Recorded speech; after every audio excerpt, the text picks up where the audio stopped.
आज का हमारा संस्कृत कार्यपत्रक चित्र वर्णनम है।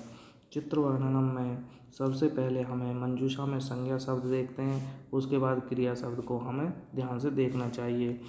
चित्र वर्णनम में हमें अकारांत, आकारांत, इकारांत, ईकारांत, उकारांत, ऋकारांत की प्रथमा विभक्ति को जानना चाहिए और किंचित षष्ठी विभक्ति को भी हमें याद कर लेना चाहिए। अब रामः, रामा हमारा कैसा शब्द है? रामा हमारा अकारांत शब्द है, क्योंकि जिस शब्द के अंत में अवर्ण होगा वह अकारांत होता है। तो इसका प्रथमा विभक्ति में एक वचन में होगा रामः, द्विवचन में रामौ, बहुवचन में रामः। इनको हमें याद कर लेना चाहिए।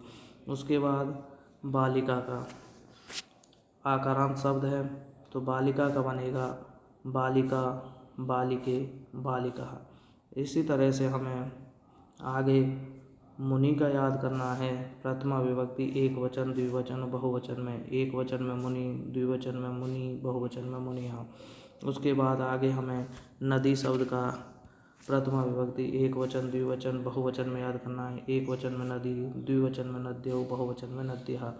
जिस शब्द के अंतिम वर्ण ई होगी वह हमारा ईकारांत होता है। इस तरह से हमें सभी को जानना चाहिए। उसके बाद भानु हमारा उकारांत है, क्योंकि छोटे ऊ की मात्रा है। इसके एक वचन में भानु, द्विवचन में भानु, बहुवचन में भानुः। इस प्रकार आगे ऋकारांत, ऋकारांत जिस शब्द के अंत में री की मात्रा होगी तो वह हमारा क्या होता है? ऋकारांत होता है। जैसे पितृ शब्द है, तो पितृ में हमारे क्या है? री है, तो इसलिए पितृ क्या ऋकारांत है। तो इसका शब्द रूप पिता से चलता है, पिता, पितरौ, पितरः। ऐसे मातृ शब्द होगा तो माता, मातरौ, मातरः। इन्हें कंठस्थ करने के बाद हमें नीचे दिए गए 3 वाक्यों को याद कर लेना जरूरी है। यदि संज्ञा शब्द हमारा मंजूषा में जो संज्ञा शब्द दिया गया है वह एक वचन में है, तो हम इस वाक्य को प्रयोग करेंगे अत्र खालिस्तान अस्ति। तो यहाँ पर बीच में हम संज्ञा शब्द का प्रयोग कर देंगे। इसके विषय में हम जब अपने मंजूषा का दिया गया चित्र देखेंगे तो वहाँ पर हम इन वाक्यों का प्रयोग करेंगे। आगे यदि संज्ञा शब्द हमारा द्विवचन में दे रखा है तो इस वाक्य को लिखेंगे अत्र खालिस्तान स्तः, और बीच में हम यहाँ पर संज्ञा शब्द का द्विवचन प्रयोग करेंगे। उसके बाद यदि संज्ञा शब्द बहुवचन में है तो अत्र खालिस्तान सन्ति, यहाँ पर हम संज्ञा शब्द का बहुवचन प्रयोग करेंगे। उसके बाद एक वाक्य हमें ये याद कर लेना है इदं चित्रम सुंदरम अस्ति। उसके बाद हमें फल का नपुंसक लिंग भी याद कर लेना चाहिए। इसका होता है फलम, फले, फलानि। ऐसे ही और शब्द रूप हैं, जैसे छत्रा में ये नपुंसक लिंग शब्द है, नारिकेलम शब्द है। तो जो शब्द नपुंसक लिंग है उनके रूप फलम की ही भांति चलते हैं। अब आइए संज्ञा शब्दों को छांटते हैं। जैसे मंडूकः एक वचन में है, मेंढक जिसे बोलते हैं। जलगर्तस्य जल का गड्ढा। इंद्रधनुष हमारा क्या है? ये भी संज्ञा शब्द है। उसके बाद धौला भी ये तृतीय विभक्ति में है, ये भी हमारा क्या है? संज्ञा शब्द है। श्रावण मासस्य ये हमारी षष्ठी विभक्ति है, संज्ञा शब्द है। अनुभवन्ति हमारी क्रिया है और कुर्वन्ति भी क्रिया है। अनुभवन्ति का मतलब होता है अनुभव करते हैं, कुर्वन्ति का मतलब करते हैं। उसके बाद आगे अब हमें पता है मंडूकः एक वचन में संज्ञा शब्द है, तो इसके लिए हमने पढ़ा था अत्र खालिस्तान अस्ति। तो यहाँ पर हम बीच में लिख देंगे मंडूकः।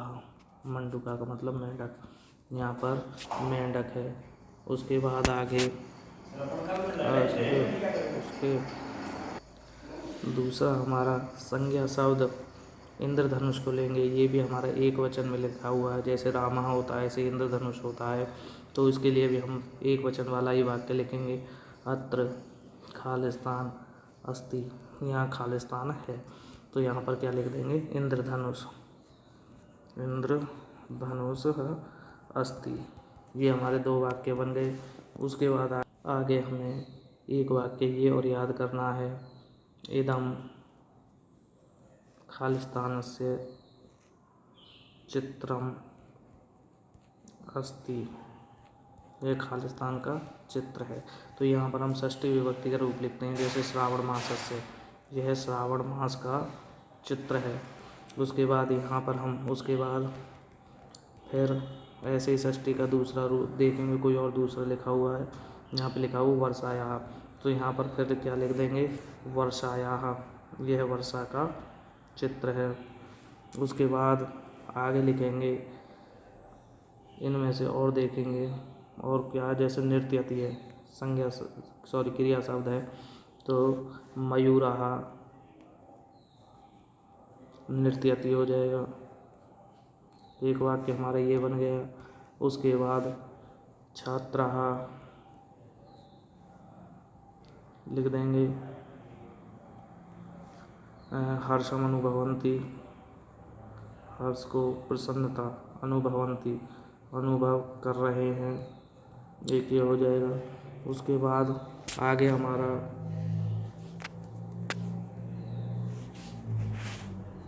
इस तरह से प्यारे विद्यार्थियों, आप अपने चित्र वर्णनम में से 5 वाक्यों को आसानी से बना सकते हैं।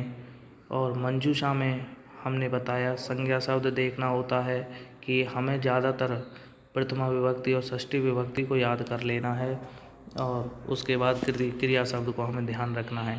बाकी सभी विद्यार्थी अब आसानी से इस वर्कशीट को कर पाएंगे। धन्यवाद।